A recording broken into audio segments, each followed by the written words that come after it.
Huyo ana uchokozi wa excellency sana. Anasema mkutano ikiharibika ni Osoro. Mimi siharibi mkutano. Your Excellency Deputy President na viongozi wenzangu wote ambao wamefika hapa na wananchi wote, hamjambo. Naona mmetoka, hebu tusalimiane tafadhali, tumemaliza sasa. Wanafunzi oye. Wanafunzi hai. Unajua naona viongozi kidogo wamesahau mko hapa. Your Excellency, najua tukimaliza hii program hao wanafunzi vile wamesimama watapata mkate yao na soda wakienda kule kutulia. Your Excellency, nimeshukuru sana kuja hapa. Ya kwanza, nashukuru watu wa Kajiado North sana kwa kufanya uchaguzi wa maana raundi hii. Mimi nilikuwa bungeni last term na nimekuwa bungeni wakati huu. Last term na saa hii ni kama usiku na mchana. Huyu mbunge ambaye mlichagua ni jamaa ambaye anajua kazi kweli kweli. Mara yangu ya kwanza kuona huyu mbunge wenu, nilienda, tunakuwa na fellowship Wednesday kila asubuhi 6 am. Mimi nikaingia fellowship wakati huo, nikaingia nikaketi, nikapata jamaa ameinua mkono anaomba. Nikafikiria ni pastor ambaye ameletwa kutuhubiria siku hiyo asubuhi, kwa sababu Mungu pia amembariki na mwili. Sasa nikadhani ni pastor amekuja. Nikaongoja pastor uhubiri. Alafu akijintroduce akasema yeye sasa hivi ndio mbunge wa Kajiado North. Kwa hivyo ni mbunge ambaye anamcha Mungu. Wakati alinipigia simu mimi akaniambia leo ako na function, amekuwa akiniambia tuje hapa tufanye function pia ya mchango kama wabunge marafiki zake. Nilikuwa Mombasa leo asubuhi, nikachukua flight ya kwanza kabisa kukimbia kwa sababu amenisummon niweze kufika hapa. Kwa hivyo wakati huu mumefanya uchaguzi wa maana. Lakini ni mshtaki kwenu kidogo. Huyu mbunge wenu, wacha ni mshtaki kidogo kwenu. Ni mshtaki kidogo. Huyu jamaa tukiwa kule bungeni hajui Kenya ingine. Yaani tukiketi anywhere, hata maneno ya barabara ikiongelewa, huyu jamaa Kajiado North. Tukienda kusema juu ya stima, huyu jamaa Kajiado North. Na unajua kazi yangu ni kupanga watu kwa committees.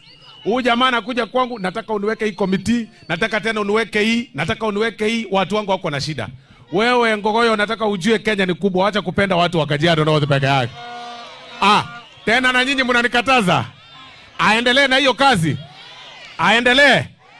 Sasa kama mnataka aendelee, uongozi mtu ujua maneno mengi. Kama ameanza kubehave namna hii na ni mwaka ya kwanza, mtu ujua maneno mingi wakati anaenda term ya pili.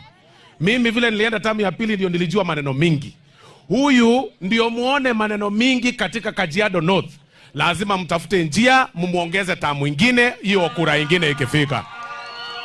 Sawa sawa. Na unajua safari ya kesho upangwa leo. Sisi tushaanza kujipanga na tutakuwa na yeye all through. Sasa ya mwisho niseme na hii Your Excellency. Kuna kitu ambayo tumekuwa tukizungumza sana. Kuna maneno tumekuwa tukizungumza sana na mmekuwa mkiangalia kwa runinga. Maneno ya corruption katika judiciary. Corruption katika judiciary imepanda sana. Hata nyinyi wananchi mnajua. Sometimes uko na kesi yako ya shamba, kuna mtu anaenda ananunuliwa hapo, anapeana orders, wewe unakwama, unanyang'anywa shamba. Maneno ya kupelekwa kotini, sometimes mtu amekukosea, mtu anaenda na kuwa corrupted kule, anaenda, mtu innocent anafungwa, yule ambaye amekosea anatembea huko nje. Corruption katika koti imekuwa very high. Na ndio maana siku hizi viongozi wengi ambao kidogo hawakuwa wanaamini kabisa kwamba William Ruto atakuwa rais, wakitaka kuderail progress ya serikali kuu, lazima watafute jaji mmoja, waenda wamfanyie corruption kidogo, aende kotini, anything, kila kitu.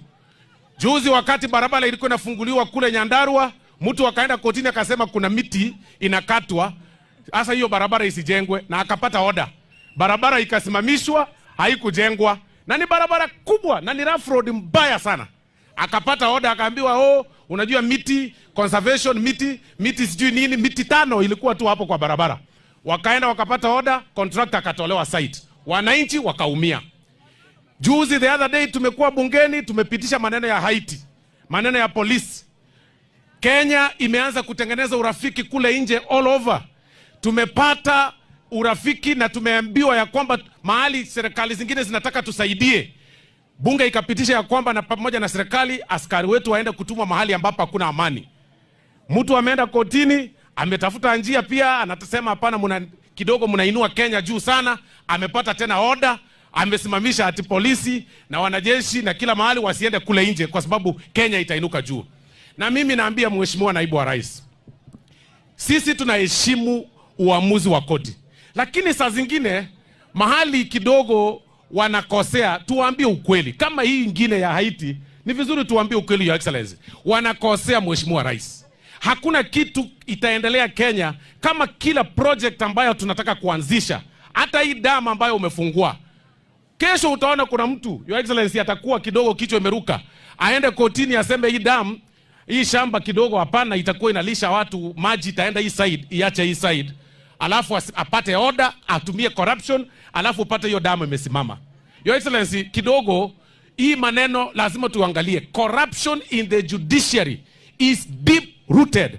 Na ile maneno ya kupeleka hao watu itabidi kuanzia next week, wale corrupt judges tuendelee kuwapeleka kwa Judicial Service Commission ndio wasimamishwe kazi, kwa sababu tunapenda kuconcentrate na watu wa chini, tunaacha corruption katika watu wa juu kule juu.